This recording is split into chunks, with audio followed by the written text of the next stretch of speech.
Nuevamente un saludo fraternal, amada iglesia. Hoy, como el nombre del sermón lo titula, la ejemplar o la ejemplificante iglesia de Tesalónica. Y creo que va a tener mucho que ver con el tema de nuestra congregación, especialmente el día de hoy. Y para ello vamos a predicar el sermón número 3 de la primera carta de Pablo a los tesalonicenses. Hoy vamos a predicar a partir del versículo 6 hasta el versículo 10. Sin embargo, para entrar en contexto y como ahí culmina el primer capítulo, voy a leer los 10 versículos completos. Dice así: Pablo, Silvano y Timoteo, a la iglesia de los tesalonicenses, en Dios Padre y en el Señor Jesucristo, gracia y paz sean a vosotros de Dios nuestro Padre y del Señor Jesucristo. Damos siempre gracias a Dios por todos vosotros, haciendo memoria de vosotros en nuestras oraciones, acordándonos sin cesar delante de Dios y Padre nuestro de la obra de vuestra fe, del trabajo de vuestro amor y de vuestra constancia en la esperanza en nuestro Señor Jesucristo. Porque conocemos, hermanos amados de Dios, vuestra elección, pues nuestro evangelio no llegó a vosotros en palabras solamente, sino también en poder, en el Espíritu Santo y en plena certidumbre, como bien sabéis, cuál fuimos entre vosotros por amor de vosotros. Y vosotros vinisteis a ser imitadores de nosotros y del Señor, recibiendo la palabra en medio de gran tribulación, con gozo del Espíritu Santo.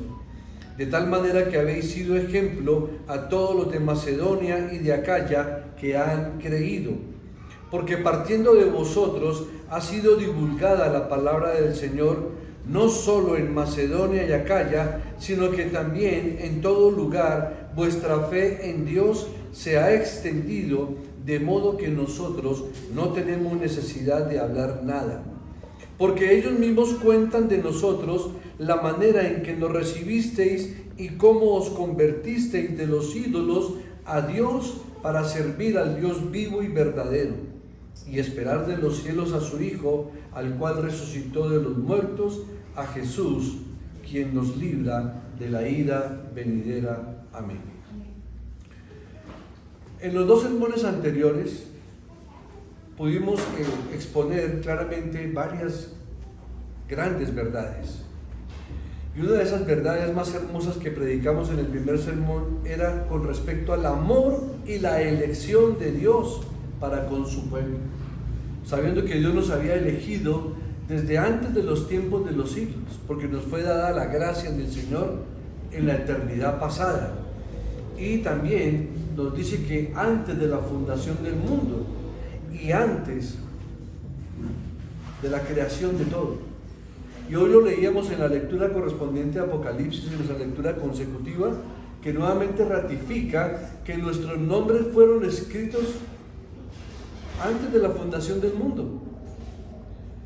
Pero está hablando de verdaderos creyentes, por supuesto, de creyentes rendidos al Señor. Luego vimos también grandes ejemplos. Vimos la fe específica de los tesalonicenses. Vimos la respuesta que ellos tuvieron al Evangelio o a la predicación del Evangelio y a la carta de Pablo. Pero también vimos por los textos bíblicos que la recibieron con mucha certidumbre, pero en medio de grandes aflicciones. Sin embargo, el apóstol siempre enfatiza que a pesar de esas grandes aflicciones, el creyente tiene que tener la esperanza puesta en la venida de Cristo. Porque esta es una esperanza que es inspirada, por lo cual la actitud nuestra ante el retorno de Cristo debe ser de confianza, de certidumbre, de seguridad, de gratitud, de gozo, pero ante todo, como lo vimos en los primeros sermones, que se mencionó esa preciosa trilogía de amor, fe y esperanza, como la carta de todo creyente. O sea, todo creyente tiene que moverse en estas tres dimensiones: amor, fe y esperanza, en cada circunstancia de su vida. También hemos visto que Pablo reunió esta fe, a la esperanza y al amor, que se conocen específicamente como los 3 tiempos de la vida cristiana. Por eso lo importante de este texto, hermanos, un cristiano tiene que caminar en estas cosas, tiene que ser un hombre, una mujer de amor, porque Dios nos amó, por eso le amamos a Él, podemos amar al prójimo, porque somos hombres y mujeres de confianza, de fe, de certeza, de seguridad en la palabra de Dios, en sus promesas, en sus instrucciones, y la esperanza que tiene que ver con la vida eterna. Nos deleitamos en guardar la esperanza de saber que ya sea que Cristo venga por su iglesia o que nosotros partamos hacia Él, tenemos la certeza y la seguridad de disfrutar en Cristo de esa vida eterna. Ahora bien, también miramos que esos 3 elementos o esa trilogía preciosa de la obra de la fe es la que mira retrospectivamente a la cruz de Cristo y es la que produce buenas obras en la vida del creyente. De hecho, obras que fueron preparadas de antemano para nosotros. Y una de esas obras, se mencionaba ahora en la dirección de culto, es que en la casa del Señor esté yo todos los días de mi vida, para inquirir en su santo templo. Ahora, ¿qué significa eso de estar en la casa de Dios todos los días? ¿Que tengamos que venir al templo todos los días? No, de estar en la presencia del Señor todos los días, porque su cuerpo es templo del Espíritu Santo. Y cuando usted ora en su devocional privado, personal y familiar, está ingresando a la casa del Señor, pero Él estableció que su iglesia lo adore un día a la semana, hermanos, una vez a la semana. 6 días trabajaremos y al 7º será de bendición y de adoración a nuestro Señor.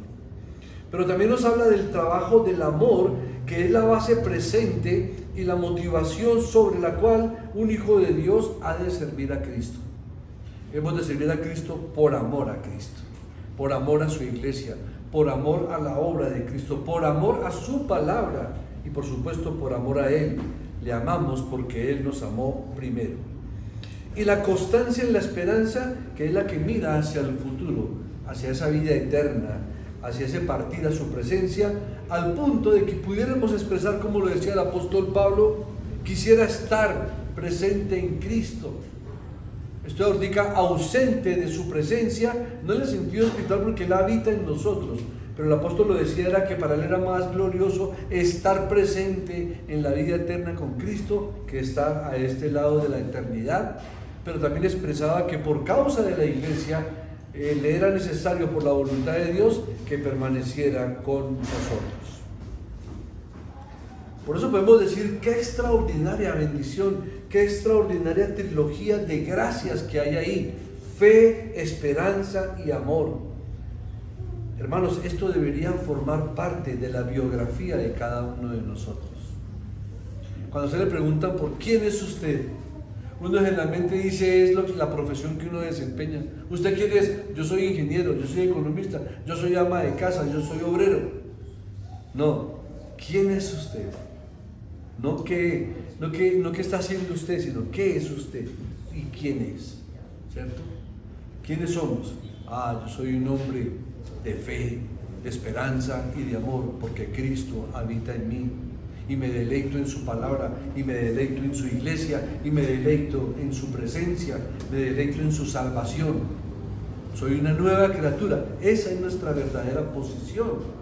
Lo demás es lo que el Señor nos da por su misericordia, lo que tenemos que hacer en la vida cotidiana, pero siempre para honrarlo y glorificarlo. No olvidemos, hermanos, que la fe, la esperanza y el amor deben ser su biografía, la biografía de cada creyente en Cristo, como lo es y lo fue la biografía de la iglesia de Tesalónica. Era una iglesia muy joven, hermanos. De hecho, llevaba muy poquitos meses de haber sido formada. De hecho, el apóstol Pablo predicó durante 3 días del Señor, o sea, estuvo predicándole a la iglesia de Tesalónica 21 días. Algunos dicen que un poquito más, que permaneció otros días más allá. Lo cierto es que era una iglesia totalmente joven, y sin embargo, miren la respuesta de esta iglesia a la predicación del Evangelio. No solamente debe ser una iglesia ejemplar en su época, sino que al estudiar la carta a los tesalonicenses, esta iglesia local debería de seguir el ejemplo de la iglesia de Tesalónica. Somos una iglesia pequeña, sí, pero no necesariamente nueva. Aquí hay hermanos que han caminado con el Señor mucho tiempo y sin embargo muchos pareciera que no camináramos con el Señor. Pero también hay gente que es nueva, que a veces camina más diligentemente en el Señor que aún los que llevan o llevamos más tiempo. Entonces, que la biografía de cada creyente sea como la biografía de la iglesia de Tesalónica, y esperamos que sea la biografía de la iglesia bíblica cristiana del fundamento. Hermanos, esto tiene que ser como resultado de que por la gracia del Señor y por su Espíritu, tú y yo hemos comprendido el amor y la elección de Dios, la cual ocurrió en Cristo Jesús y se determinó desde la eternidad pasada para cada uno de nosotros. Ese es un evento que considero que ni siquiera podemos describirlo como quisiéramos describirlo, porque es tan grandioso, tan maravilloso lo que el Señor ha hecho por nosotros, que aun cuando ni siquiera una célula de nuestras vidas existía, ya el Señor había pensado en usted y en mí. ¿Cómo explicar eso? ¿Cómo entender que el Señor lo escogió a usted y a mí si somos verdaderos creyentes desde antes de los tiempos de los siglos? Es decir, en la eternidad pasada, donde solamente existíamos en la mente de Dios. Y que después de siglos y siglos y siglos y siglos y siglos de tiempo, haya sido eficaz cuando se nos predicó el Evangelio en esta época. Aún el apóstol Pablo enfatiza desde antes de la fundación del mundo, y luego dice que el Señor le escogió desde que estaba en el vientre de su madre. O sea que esos tres aspectos tenemos que tenerlos en cuenta. Fui escogido desde que estaba en el vientre de mi madre, luego mi nacimiento no fue casualidad, no fue consecuencia de un acto irresponsable, no, fue voluntad de Dios. Que el Señor haya permitido un medio no significa que no hubiera un propósito ahí. Si estamos en esa congregación o en una congregación cristiana y somos verdaderamente creyentes, es porque el Señor quiso que usted naciera, que su hijo naciera, que su nieto naciera. Y si lo tiene para salvación, lo escogió desde antes de la fundación del mundo, desde el vientre de nuestras madres. Mi embrión vieron tus ojos, expresa el salmista. Y no faltó en ellos nada, sino que se fue formando y entretejiendo sin faltar absolutamente nada. Mis hermanos, el Creador nuestro tiene un derecho soberano sobre toda su creación. Detrás de la elección divina y de la totalidad de la vida se encuentra la soberanía de Dios. Y el creyente que comprende esta preciosa doctrina de la soberanía de Dios en la elección, en el amor salvífico, puede descansar en esa almohada, como lo decía Carlos Spurgeon. Yo descanso en la almohada de la soberanía de Dios, porque tenemos que entender de que todo lo que pasa en nuestra vida, Dios tiene control de todo. Tiene conocimiento absolutamente de todo lo que acontece con usted y conmigo. No se le escapa un solo detalle. Y si Él permite que ocurra esa circunstancia, sea buena o sea aflictiva para nosotros, Él tiene conocimiento y control de toda la situación. Por eso la creencia en la doctrina de la soberanía de Dios en todo, en la creación, en la elección, en la salvación, resulta básica para modelar todo nuestro estilo de vida y el estilo de vida de muchos cristianos que puedan comprender la profundidad de esa doctrina bíblica, de esa doctrina de Dios. Mire cómo lo expresa Primera de Crónicas 29:11. Tuya es, oh Jehová, la magnificencia y el poder, la gloria, la victoria y el honor, porque todas las cosas que están en los cielos y en la tierra son tuyas. Tuyo, oh Jehová, es el reino y tú eres excelso sobre todos. ¿Qué significa que sea excelso? Que el Señor es sublime, que está mucho más elevado, que es sobresaliente en importancia, en dignidad, en categoría, en perfección, en magnificencia. Y ese es el Dios de las Escrituras, en el que tú y yo estamos creyendo.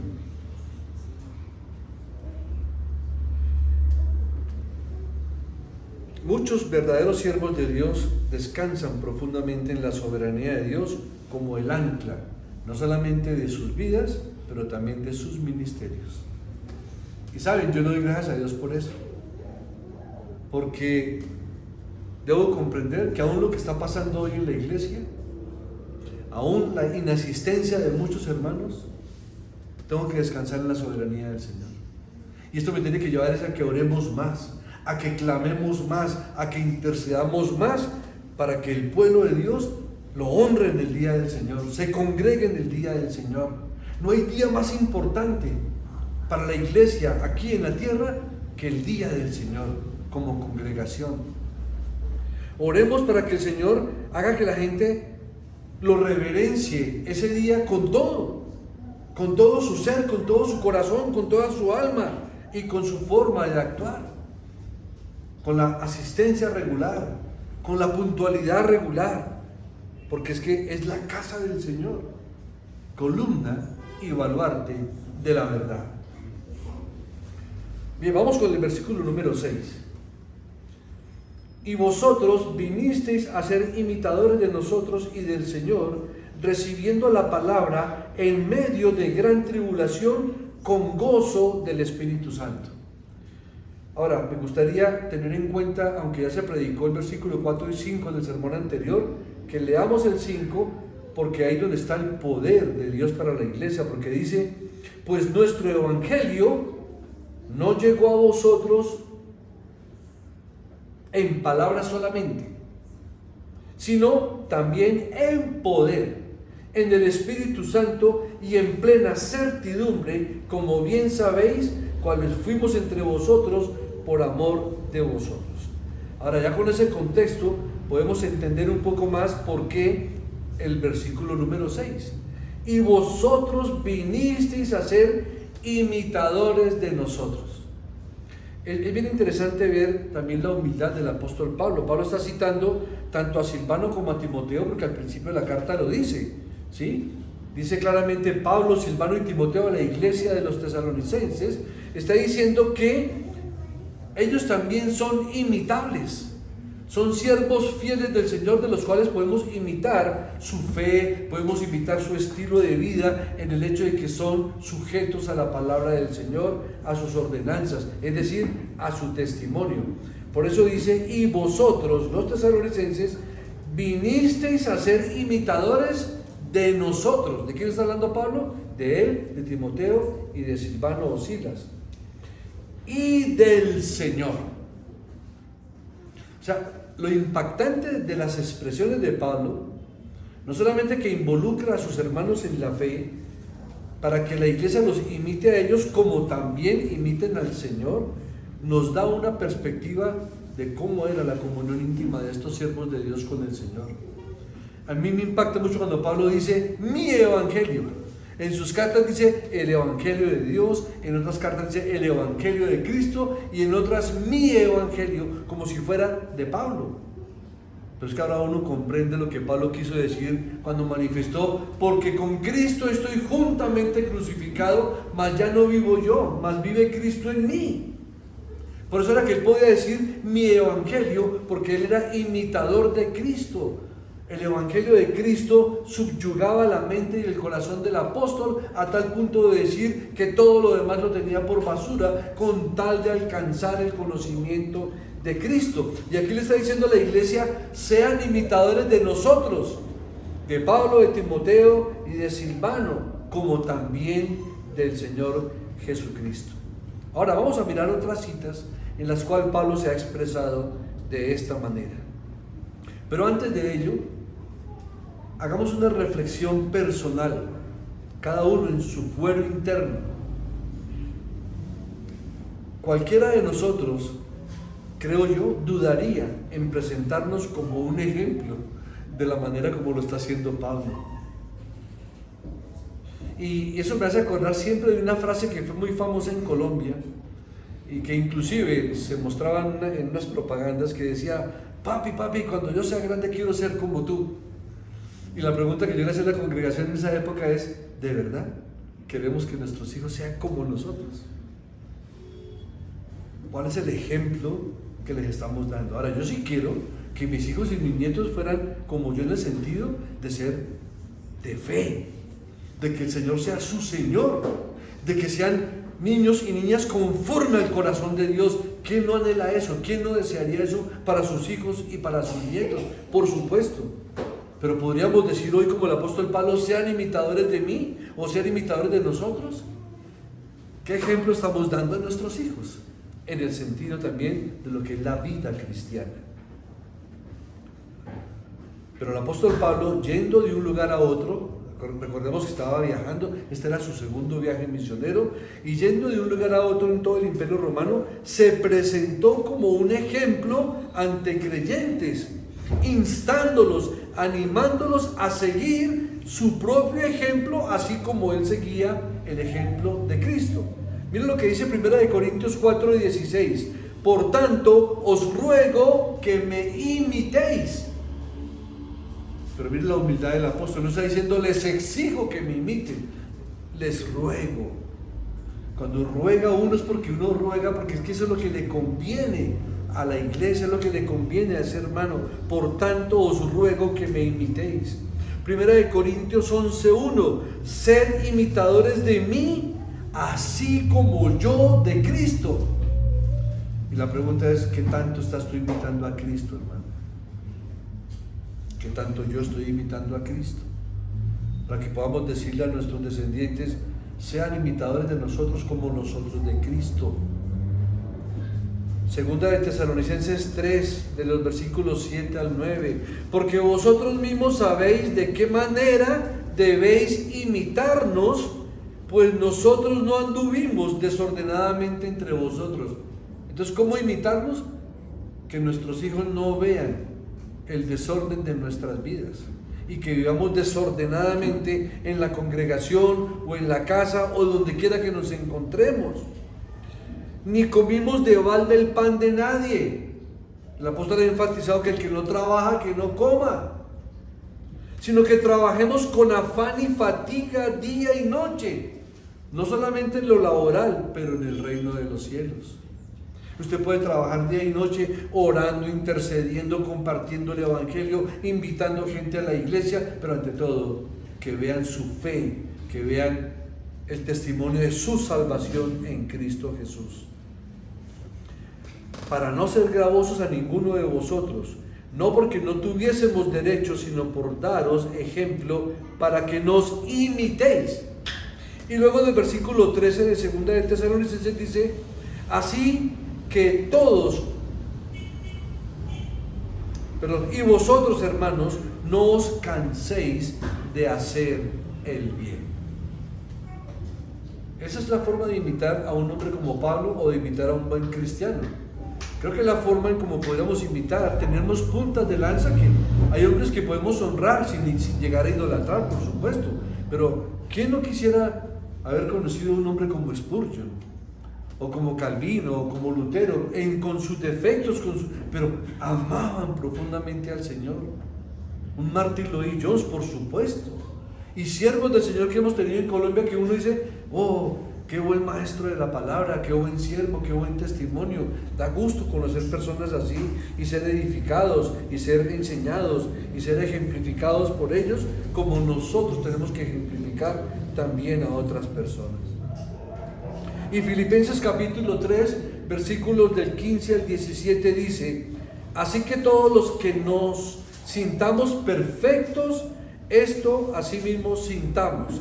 Y si otra cosa sentís, esto también os lo revelará Dios. Pero en aquello a que hemos llegado, sigamos una misma regla, sintamos una misma cosa. Hermanos, sed, ahí sí hay un imperativo, imitadores de mí, y mirad a los que así se conducen según el ejemplo que tenéis en nosotros. Ahora muchos de pronto quedan sorprendidos al oír: así que todos los que nos sintamos perfectos. El apóstol Pablo no está hablando de la perfección en que no pequen, está hablando no de una perfección moral, sino de una madurez espiritual.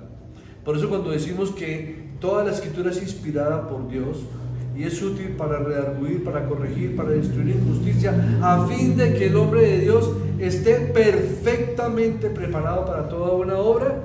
No está hablando de una perfección moral, sino está diciendo es que tenga el equipaje adecuado para toda buena obra, que ha crecido, que ha madurado y que por supuesto está en un proceso de santificación personal.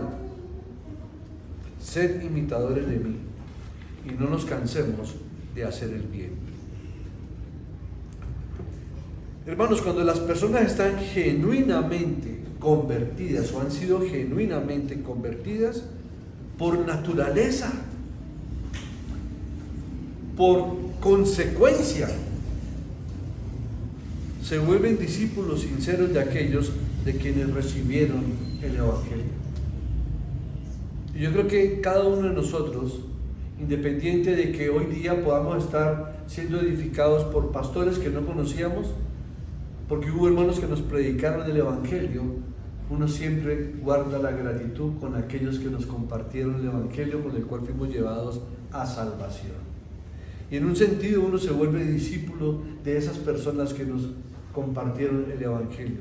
Y en otro sentido, por supuesto, discípulos de los que el Señor ha colocado, donde nos congreguemos, que ha colocado pastores y maestros que nos ayudan a nuestra edificación, a nuestro crecimiento.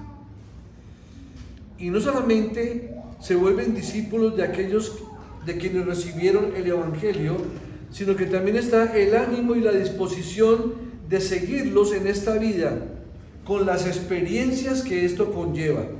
Y aquí vemos en esta carta dos tipos de experiencia que el apóstol menciona con mucho énfasis, y son conflictivas, porque habla de tribulación y gozo de manera simultánea. Observen cómo dice el versículo 6 nuevamente. Y vosotros vinisteis a ser imitadores de nosotros y del Señor, recibiendo la palabra en medio de ¿qué? De gran tribulación, o sea, aflicciones. Pero dice, con gozo del Espíritu Santo. Y este punto es bien interesante, porque hermanos, recibir la palabra en medio de gran tribulación con gozo del Espíritu Santo nos coloca en este pequeño análisis. La aflicción o sufrimiento, contrastada con la alegría y el gozo, son tan extremos como lo son el día y la noche. Son tan extremos como lo son el calor y el frío. Y en realidad nosotros nunca asociamos ese tipo de situaciones de manera simultánea. Es decir, si algún hermano está sufriendo, está pasando por una aflicción, generalmente no experimenta ningún gozo, ninguna alegría, de acuerdo con nuestra forma natural de ver las cosas. Pero también al contrario, si un hermano está gozando de buena salud, gozando de buena economía, gozando de una buena vida espiritual, generalmente no piensa en las aflicciones. Pero aquí para el creyente esas dos cosas van así. Hemos conocido, y ustedes lo saben también porque lo hemos observado en la palabra de Dios y también lo hemos visto en testimonios de cristianos tanto bíblicos como extrabíblicos, que ha habido grandes santos de Dios que han soportado la aflicción y al mismo tiempo han disfrutado el gozo que da el Señor al corazón, porque es el gozo del Espíritu Santo. El Espíritu Santo ha sido prominente, mis hermanos, en sostener a todo creyente que atraviese una aflicción, y más si esta es por causa o por persecución por causa de Cristo. Mateo 10 del 17 al 20 nos dice lo siguiente: y guardaos de los hombres, porque os entregarán a los concilios y en sus sinagogas os azotarán. Ahí hay persecución, hay aflicción, hay sufrimiento. Y aún ante gobernadores y reyes seréis llevados por causa de mí para testimonio a ellos y a los gentiles. Mas cuando os entreguen, no os preocupéis por cómo o qué hablaréis, porque en aquella hora os será dado lo que habéis de hablar. Vale la pena también enfatizar un poquito este texto, porque lamentablemente hay algunas congregaciones donde dicen: no hay necesidad de que usted lea la palabra, no hay necesidad de que medite en la palabra de Dios, tranquilo que el Espíritu Santo, cuando usted tenga que abrir su boca, Él la llenará. Y yo pregunto, ¿de qué la va a llenar el Espíritu Santo? Pues de su palabra. ¿Quién inspiró las Sagradas Escrituras? El Espíritu Santo. ¿Quién inspiró a los hombres que la escribieron? El Espíritu Santo. ¿Luego el Espíritu haría algo distinto a lo que Él mismo ha inspirado? No. Aquí lo que quiere decir es que, como el apóstol Pablo lo ha expresado en otras cartas, que en nuestro corazón abunde la palabra de Dios, es para que en el momento en que necesitemos, no nos preocupemos por lo que hemos de decir, porque la palabra está tan atesorada en nuestra mente y en nuestro corazón, que el Espíritu trae a nuestra boca la palabra que hemos aprendido, la palabra que hemos meditado, la palabra que hemos amado, la palabra en que hemos sido instruidos, la palabra en la que hemos sido enseñados, que abunda en nuestro corazón, y es la que sale a hablar por la obra del Espíritu. No es que el Espíritu coja a una persona que nunca lee la Biblia y dice, no se preocupe, no la lea ni estudie la Biblia, porque el mucho conocimiento perjudica. ¿Sí? El Espíritu le va a decir todo lo que usted quiera. No, no es así, hermano. El Espíritu no hace nada contrario a lo que Él mismo ha establecido, porque Él nunca se contradice, porque Él es Dios. Primera de Pedro 4, del 12 al 14. Amados, y este texto es bien bello y bien claro. Amados, no os sorprendáis del fuego de prueba que os ha sobrevenido. Hace 8 o 15 días hablábamos de qué nos extraña ver el mundo como está. Nosotros nos reunimos y decimos, uy, no, es que esto está terrible, no, es que mire esa inmoralidad, mire toda esa perversión. Y aquí nos dicen los escritos es, ¿de qué nos sorprendemos? Si la Biblia claramente ha hablado del misterio de la iniquidad, de la maldad, del pecado, que si no es por Cristo, estaríamos todos desbordados en un nivel de malignidad impresionante. Entonces no nos debe sorprender que hayan pruebas en el pueblo de Dios. No nos debe sorprender que el mundo nos aborrezca, porque es que nos tienen que aborrecer. No nos debe sorprender que persigan iglesias, que quemen iglesias, que maten cristianos. ¿Por qué nos sorprende? Si en la Biblia está establecido que así va a ser.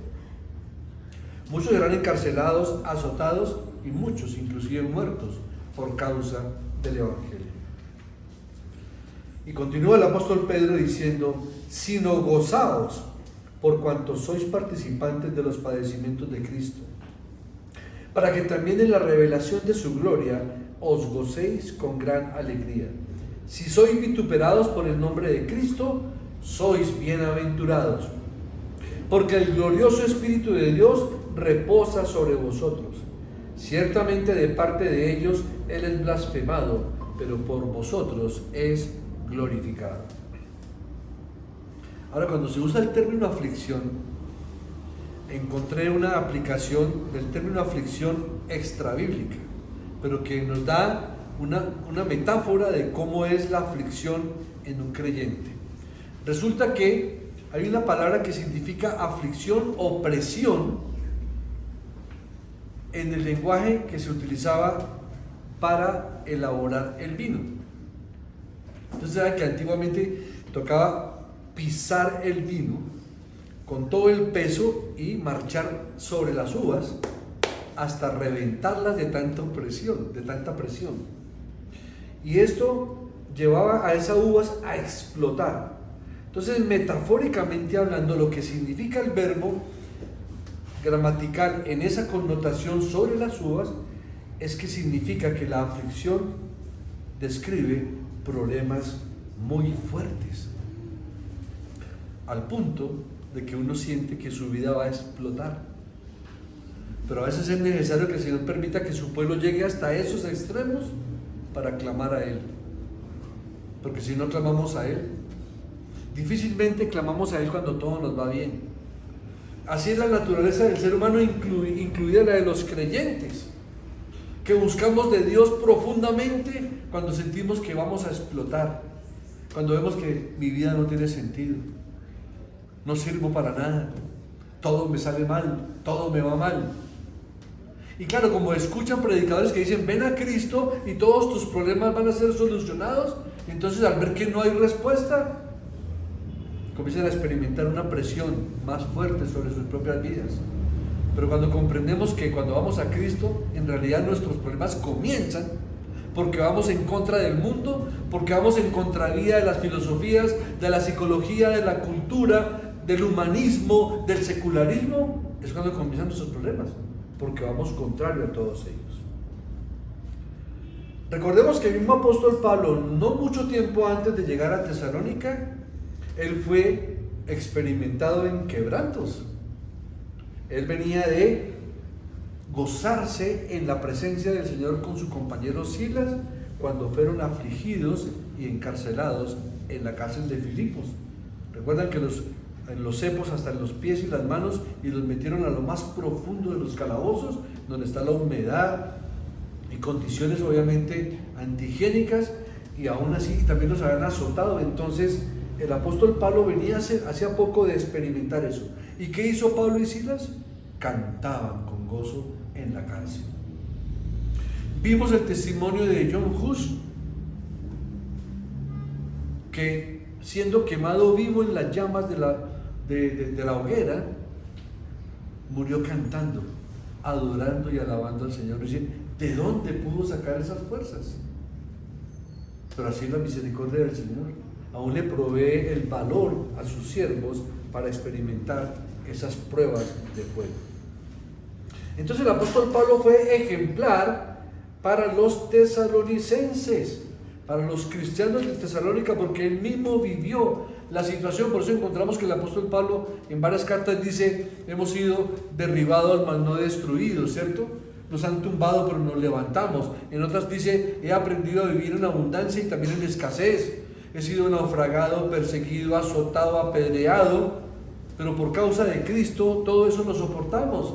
Y llega a decir que en la escasez también soporta, porque todo lo puede en Cristo que lo fortalece. Verso 7. De tal manera que habéis sido ejemplo a todos los de Macedonia y de Acaya que han creído. Esto significa, hermanos, que los tesalonicenses responden al evangelio convirtiéndose en ejemplos para otros. En este caso, fueron ejemplo para los de Acaya y los de Macedonia. Primero Pablo, Silvano y Timoteo fueron ejemplo para los tesalonicenses. Entonces ellos se volvieron ejemplo para otros. Y saben que, hermanos, así es exactamente como la obra de Dios debe suceder.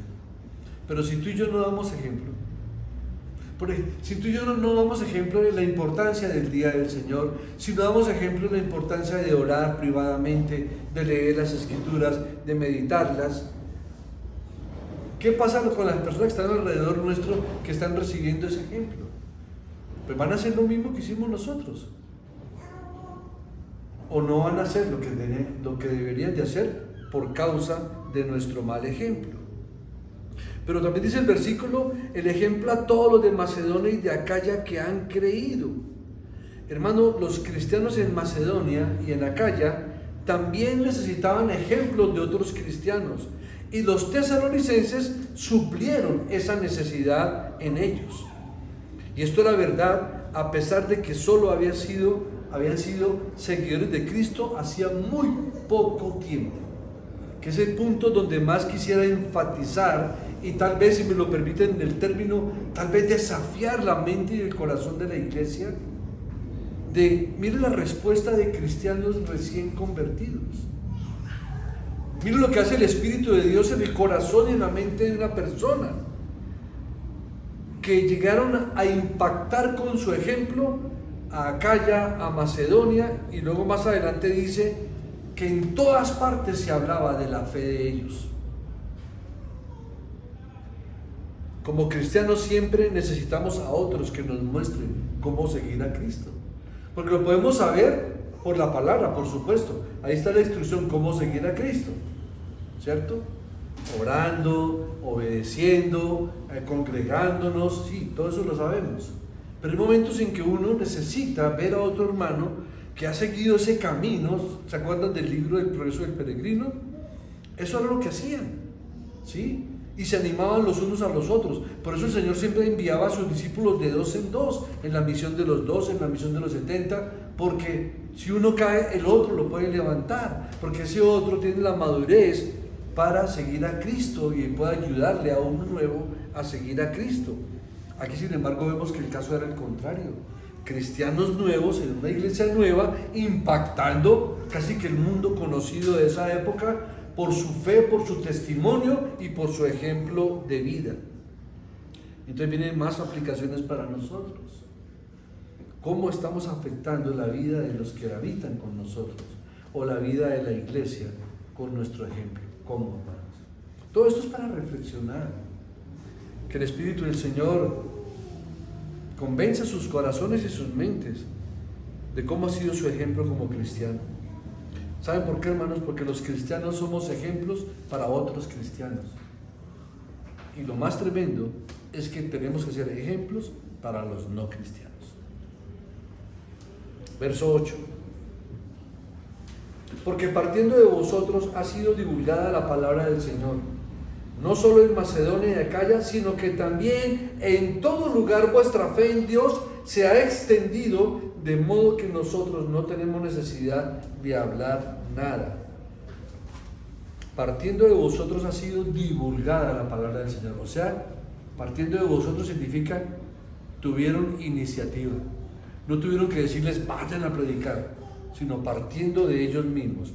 Ahora, divulgada la palabra del Señor. Saben que encontré esto, hermanos. Uno, que esto era una buena parte del buen ejemplo que los cristianos de Tesalónica estaban haciendo, ¿no? Divulgar la palabra del Señor. Eso es ejemplificante, ¿cierto? O ejemplarizante. Pero la palabra divulgar también tiene una connotación que es como un sonido fuerte o como un estallido de una trompeta. Eso significa divulgar, en un sentido proclamar, pregonar. Recordemos que Noé era pregonero de Dios. Hermanos, la buena obra que hizo el Señor Jesucristo en los tesalonicenses fue conocida en toda la región y todos hablaban sobre los cambios producidos. Recordemos que Tesalónica, cuando hicimos la descripción en el segundo viaje misionero de Pablo, era una ciudad cosmopolita, comercial, o sea, de mucho movimiento. Y ese tipo de ciudades se prestan precisamente para expandir las noticias. En este caso, obviamente, las buenas noticias, para divulgarlas en todo lugar y de ahí hacia toda la tierra conocida, porque era una ciudad muy comercial, muy cosmopolita, con muchas comunicaciones. Pero dice el versículo B, que en todo lugar vuestra fe en Dios se ha extendido de tal modo que nosotros no tenemos necesidad de hablar nada. Qué ejemplo tan grande, mis hermanos. Otra aplicación para su vida y para mi vida. ¿Qué tanto está impactando mi fe? ¿Y qué tanto mi fe en Cristo ha hecho que se extienda el Evangelio del Señor? Porque hablar aún de las bendiciones de Dios es muy fácil, aunque no las estemos experimentando, que las podemos repetir. Pero lo impactante es cuando yo hablo de lo que yo estoy viviendo. ¿Crees tú en el Señor Jesucristo? ¿Crees que es tu Salvador, que es tu Redentor, que es tu único y que habita en tu vida? ¿Lo crees? Y así lo muestras, así lo predicas, así lo ejemplificas, que Él es el todo en tu vida. Ese es un ejemplo el cual nos lleva a reflexionar cómo estamos llevando nuestra vida cristiana. Pablo expresa lo siguiente, cuando dice, a tal punto que nosotros no tenemos necesidad de hablar nada. Digámoslo en un sentido curioso, podemos expresarlo de esta manera, como tratando de parafrasear lo que Pablo estaba pensando. Es algo así como que, oiga, hermanos, ustedes los de Tesalónica, creyentes en Tesalónica, están divulgando la palabra de Dios tan efectivamente y su fe se ha extendido a todo lugar que me están dejando sin trabajo. Palabras más, palabras menos es lo que significa, porque dice, nosotros no tenemos necesidad de decir nada más. Qué bueno que así fuera el ejemplo de esta iglesia partiendo obviamente de todos y cada uno de nosotros. Hermanos, Pablo empareja dos ideas, como dije en un principio, cuando habló de la aflicción y el gozo del Espíritu. Y aquí está hablando de la divulgación y de la fe. ¿Sí notan? O sea que la fe no puede ir divorciada de la palabra, ni la palabra puede estar divorciada de la fe. Siempre y generalmente en la vida cristiana todo ocurre así. Aún en las cosas del Señor hay que morir para vivir. ¿Sí?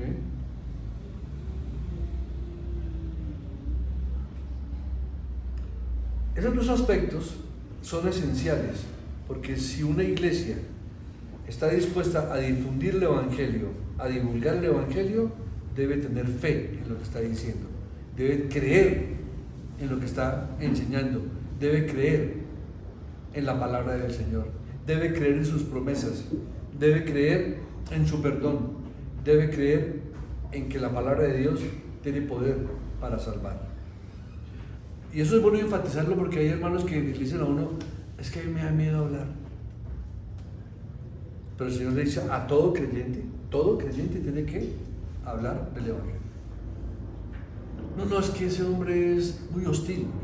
No, es que ese hombre es un filósofo, es un científico, que eso no le entra nada.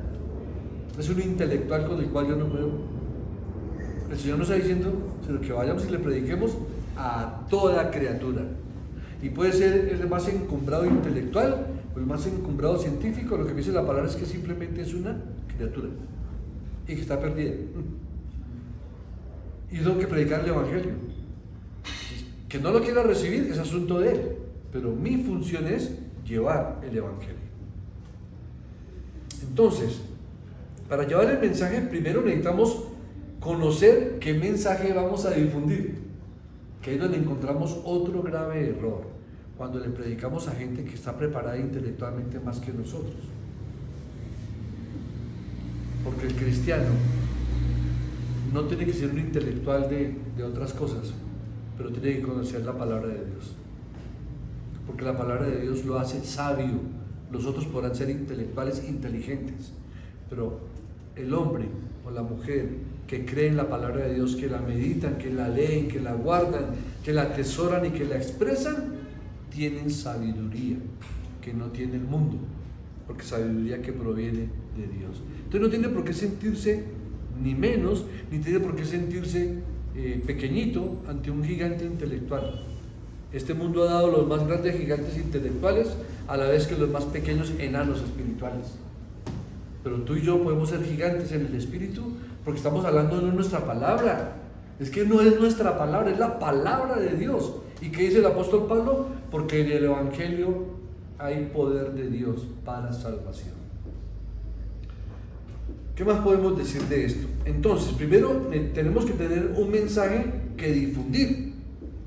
Pero lo primero que tiene que ocurrir es que el mensaje que yo voy a difundir, primero tiene que impactar mi corazón. Porque si no impacta mi vida, ¿qué convicción puedo tener para poderlo enseñar? Yo tengo que creer, conocer el mensaje que voy a difundir, aplicarlo a mi vida y ahí sí predicarlo. Y segundo, necesitamos que la fe se manifieste para que nuestra fe en Dios sea conocida por todo el mundo. No solamente somos comunicadores del Evangelio del Señor, sino que tenemos que ser comunicadores de nuestra fe, que creemos lo que la Escritura dice, y más hoy en día, que inclusive en el ámbito cristiano o evangélico o intelectualmente evangélico, aún se está dudando de la eficacia de la palabra del Señor. Pero Él prometió que su palabra jamás pasaría, que cielo y tierra pasarían, pero su palabra se cumpliría hasta una tilde y una jota. Y yo me quedo con ese principio. Así muchos intelectuales hoy día, no, es que encontramos otros documentos que están diciendo que ese versículo, no. Dios nunca va a dejar que su iglesia haya estado engañada durante 2000 años, eso yo no lo puedo creer ni aceptar. Hermano, la palabra de Dios es fiel, la palabra de Dios es poderosa y el Señor ha guardado su palabra. Y con ella muchas, miles de millones de personas han sido convertidas, llevadas a salvación por la palabra del Señor. Verso 9. porque ellos mismos cuentan de nosotros la manera en que nos recibisteis y cómo os convertisteis de los ídolos a Dios para servir al Dios vivo y verdadero. Yo me imagino que la gente de esa época, porque también lo digo porque ocurre también en nuestra época, cuando usted se volvió cristiano por la gracia del Señor y a usted lo siguieron invitando sus amigos a la parranda, a la rumba, al trago, a la diversión, y usted comenzó a decir no a todo ello, ¿qué decían de usted? ¿Y este qué le pasó? Le lavaron el cerebro, ay, le quitaron la felicidad a mi amigo, ya no disfruta de nada, ahora se la pasa encerrado en esa iglesia, todo aburrido, todo cansón. Pues lo mismo pudieron pensar los tesalonicenses no convertidos. Oiga, ¿qué pasó con estos tesalonicenses? ¿Qué les ha sucedido? A tal punto que llegaron y quebraron y destruyeron todos sus ídolos. Y ahora están adorando al único Dios verdadero. Ahora confían en Cristo. Ya no son borrachos, ya no son deshonestos, ya no son impuros, ya no son contenciosos, ya no son adúlteros, ya no son fornicarios. Todo el mundo hablaba de lo que había sucedido entre estas personas convertidas, porque eso es lo que el Evangelio genera. Y como aplicación podemos decir, ay Señor, que las conversiones sean abundantes, claras, singulares y evidentes, para que de esta forma tu palabra, la palabra tuya, sea divulgada y sea divulgada por siervos fieles. Mira lo que decía Carlos Spurgeon respecto a este texto. Él decía lo siguiente: nuestros convertidos son nuestra mejor propaganda y argumento. Qué frase, ¿no, hermanos? Mire que nosotros nos preocupamos sí por tener que la publicidad de la iglesia, que metámonos a las redes sociales, todo eso ayuda. No estamos diciendo que no ayude, que sacamos unos podcasts con cortas reflexiones, pero ¿de qué sirve todo eso? Si nuestra conversión no va acorde con ello. Es mejor no tener nada de eso y tener 10 o 20 creyentes que salgan por todo el sector por lo menos del sector aquí de Kennedy y Castilla, a mostrar nuestra fe y que somos verdaderamente convertidos, porque no habría mejor testimonio ni mejor propaganda para la iglesia de Cristo que cristianos verdaderamente convertidos. ¿Se acuerdan lo que decían los fariseos? Mirad, todo el mundo va atrás de ellos, todo el mundo va atrás de Cristo, todos se van tras de Él. ¿Sí ven? Dicen eso de nosotros. ¿Qué tanto estamos atrayendo a un mundo secular e inclusive a un mundo cristiano a disfrutar y a gozar de esto? Somos nosotros la mejor propaganda y el mejor argumento para los incrédulos y aún para los creyentes. Mis hermanos, cuando los tesalonicenses recibieron la palabra de Dios a través de Pablo, respondieron a esto dejando sus ídolos y se entregaron a servir al Dios vivo y verdadero. Su recepción de la palabra de Dios y su fe en Él probaron ser verdaderos porque hicieron algo con la palabra de Dios. ¿Qué hicieron? Divulgarla y creerla, o creerla y divulgarla, dando fruto. La verdadera religión, amada iglesia, no es un mero creer, sino un nuevo estilo de vida en el que Dios mismo es el centro. El cambio central en la conversión es una nueva apreciación de Dios y de sus demandas en nuestra vida. Verso 10, y con eso culminamos. Y esperar de los cielos a su Hijo, al cual resucitó de los muertos, a Jesús, quien nos libra de la ira venidera. Hermanos, esta es una gran marca de gracia. Cuando el cristiano espera que su Señor regrese, pero vive como uno que lo espera a cada momento, hay gracia. Pero cuando esperamos el regreso del Señor, pero nosotros no vivimos conforme a lo que Él espera que hagamos, pues no lo va a poder anhelar. Por eso encontramos inclusive hay gente que dice que es cristiana, no, mejor que el Señor se demore un poquito más, porque es que esta vida aquí en este mundo es muy agradable. Cuando lo que dice el libro de Apocalipsis es: Señor, ven pronto, dice la esposa, Señor, ven pronto. Tenemos que decirlo: Señor, ven pronto. Mire cuánto está este mundo de pervertido. Señor, por favor, ven pronto. Pero la pregunta es: ¿y estás preparado para recibirlo? ¿Qué pasaría, hermanos, si en ese momento usted se enterara de que el Señor vendrá hoy, antes de que este servicio termine, que termina en pocos minutos? ¿En qué estado del corazón deberíamos nosotros sentarnos a esperar al Señor? ¿Cómo está tu corazón si el Señor viniera en este momento por su iglesia? Tenemos que siempre meditar en esas cosas, porque dice la palabra es que como ladrón en la noche no sabemos a qué hora ni cuándo el Señor, de momento cuando menos lo esperamos, ¡pum!, regresó. ¿Y cómo está nuestro corazón con respecto a eso? Pablo señaló la esencia de la salvación al decir que Jesús es quien nos libra de la ira venidera, y nosotros somos salvados de algo, y ese algo es la justa ira de un Dios santo. Generalmente pensamos que fuimos salvados del infierno, y es correcto, que fuimos salvados de la muerte eterna, es correcto, que fuimos salvados de la consecuencia del pecado, todo eso es correcto, pero en esencia, lo que tú y yo, de lo que hemos sido salvados, es de la santa ira del juicio de Dios. Ya no, la ira de Dios ya no caerá sobre nosotros, porque ya cayó sobre su propio Hijo. ¿Se imaginan ustedes una humanidad expuesta a la ira de Dios? ¿Quién se podrá sostener delante del Señor y de su ira santa? El creyente genuino está dispuesto a sufrir muchos males en esta vida, puesto que tiene la seguridad de que Cristo regresará.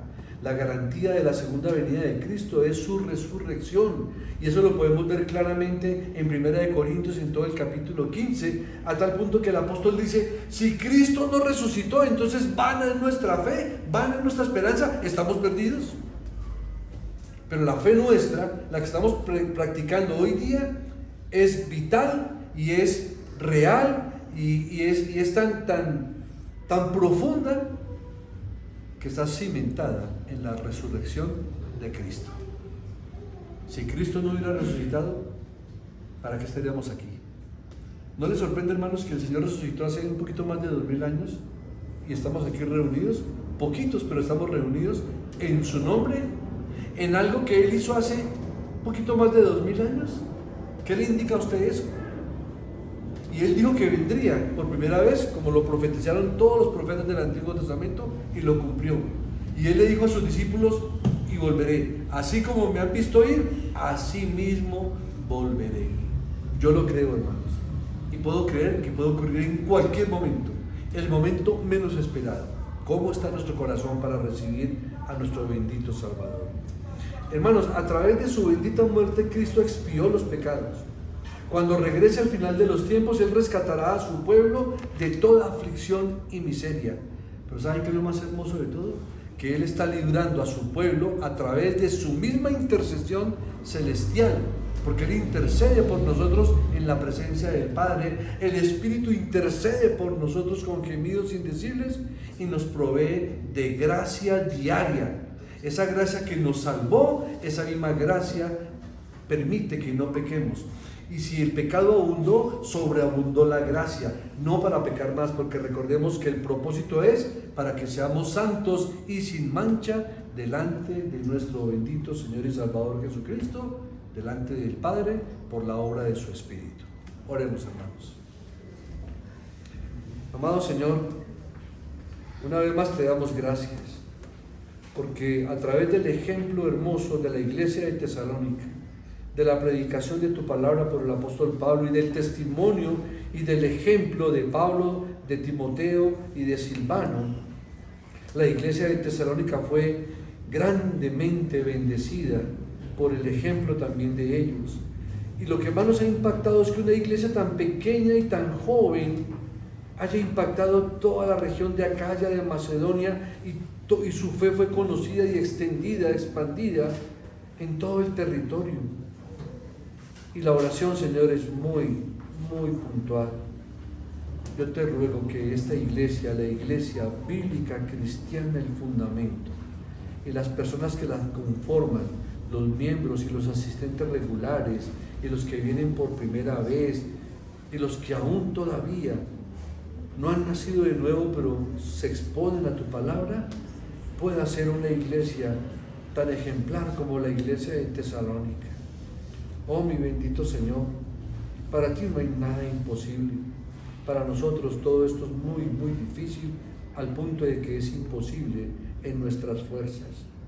Pero con el poder de tu Santo Espíritu, con tu palabra, con el fiel testimonio de los verdaderos creyentes, con el buen ejemplo que le demos a nuestra iglesia, a nuestras familias, a la sociedad, podemos orar y aspirar a que la iglesia, el fundamento, pueda ser una iglesia de buen testimonio, tan ejemplificante que ojalá este sector en el que estamos ubicados pueda ser impactada por tu evangelio y por nuestra propia vida.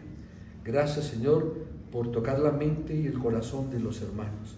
Y gracias por redarguir a aquellos hermanos que todavía ven la iglesia del Señor como algo simplemente, como un leve requisito que hay que cumplir, pero no con la profundidad y con la importancia que la institución más importante sobre todo el planeta Tierra es la iglesia que Cristo fundó, que Cristo fundamentó y que ha permitido que existan muchas iglesias locales que la suma de todas ellas conforman la iglesia universal de Cristo, tanto a la iglesia militante como a la iglesia triunfante.